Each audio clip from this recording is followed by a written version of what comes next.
Asuka and Kairi saying, turn on AUSKUA. What?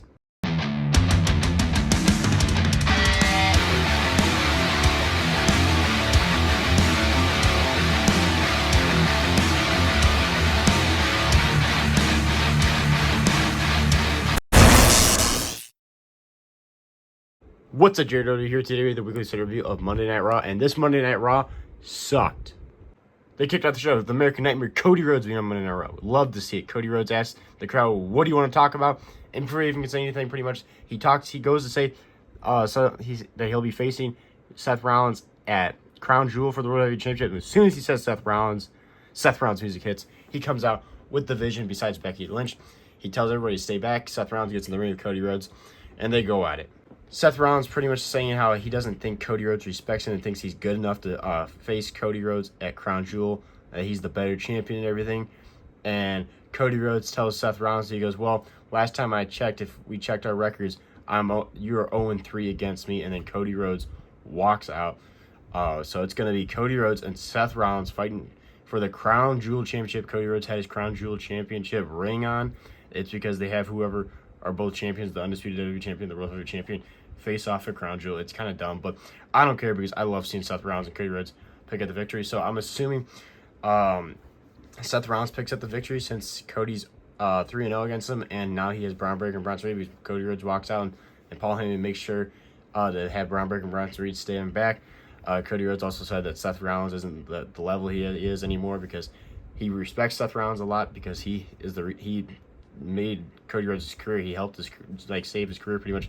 He helped him win the WWE Championship for the first time. When he came back to WWE, he faced him and everything. But now he's hiding behind Mr. Heyman. But Cody Rhodes ends it with remembering him that he is 3-0 against Seth Rollins.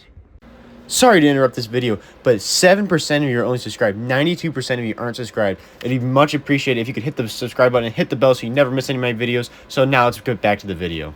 Then it was Penta and the Viking Raiders taking on the New Day and Big G, Chad Gable. Not Chad Gable. Chad Gable used to be Shorty G, not Big G, which I find both of those names terrible. Grayson Waller. This match was okay. Xavier was put through a table, and then Penta took Grayson Waller to the top rope and hit a crazy Mexican Destroyer off the top rope, taking him out for the victory. 1, 2, 3. Penta and the Viking Raiders pick up the victory. This match wasn't terrible, but it was not great. Then it was Bayley taking on Roxanne Perez with the Lila Valkyria coming out with her because Bayley asked for it. Even though last week she got all mad at her after being super nice to her, and then Bayley was super nice and everything. Pretty much came out as like the hugger. Put down a decent match with Roxanne Perez and picks up the victory. Bayley had most of the match dominating and everything. Bayley looked very strong. She picks up the victory. And then Lila Valkyria gets in the ring to celebrate with her. And then, Bayley pushes her. It's like, don't even get close to me. Don't touch me. It was so Bayley has, this alter ego that's, she's, going crazy. I don't know. I just find this whole storyline boring. Then we had the new Women's World Champion, Stephanie Becerra, come out and celebrate that she is the first ever, I believe, South American women's champion in WWE for Women's World Champion. Adam Pearce was out there congratulating her. Her dad was in the ring at ringside. Stephanie Becerra will be facing whoever wins this Friday night at Friday Night SmackDown between the three of Tiffany Stratton, Nia Jax, and Jade Cargill for the women's WWE Championship. Whoever wins that will be facing her at Crown Jewel. Stephanie Becerra says how she is ready and everything, and she's ready to take on whoever wins that match. Then backstage, Dominic Mysterio was complaining about this situation with Rusev. He asked Finn Balor, will you handle this? Finn Balor says, nope. He goes, I'm busy. You can handle your own problems. And then he asks JD McDonagh. And JD McDonagh originally says no, but Roxanne Perez and Raquel Rodriguez convince him. And so JD McDonagh goes out there to take on Rusev and gets absolutely murdered. Rusev just manhandles him and makes him tap out in his sleeper hold. And Dominic Mysterio is just in a shock, and he's just beating him up. Nobody's gonna help him. And then Finn Balor gets in there, hits this crazy DDT / elbow thing on him, takes out Rusev, and Finn Balor gets JD McDonagh out of there, saving him. And Finn Balor did not look very happy with Dominic Mysterio. They are taking so long to break up the Judgment Day.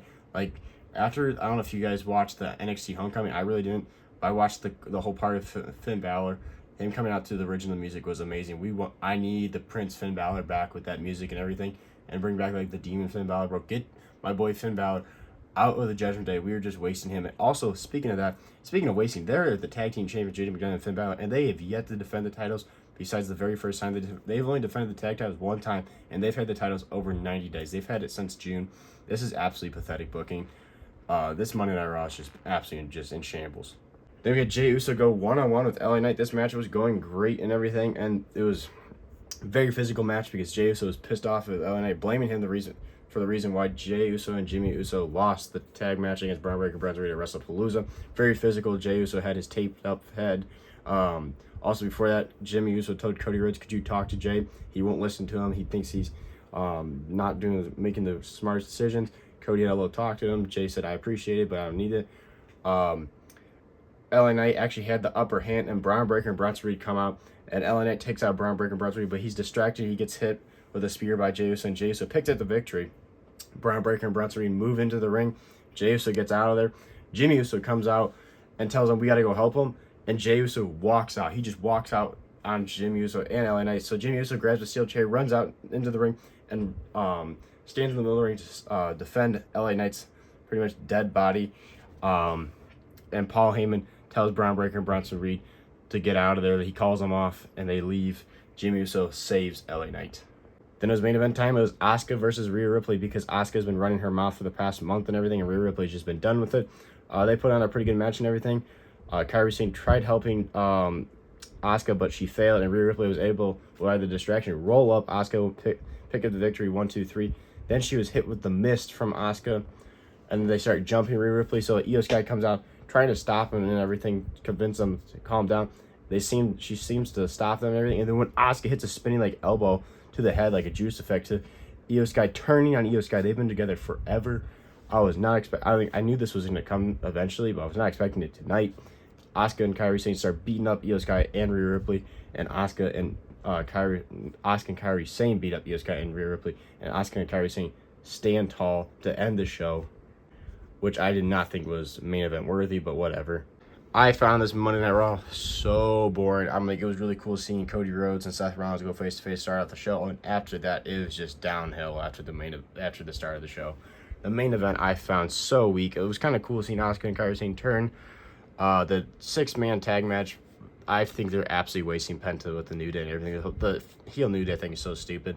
I have zero interest in Bayley's alter ego or two different personality thing. Is so stupid.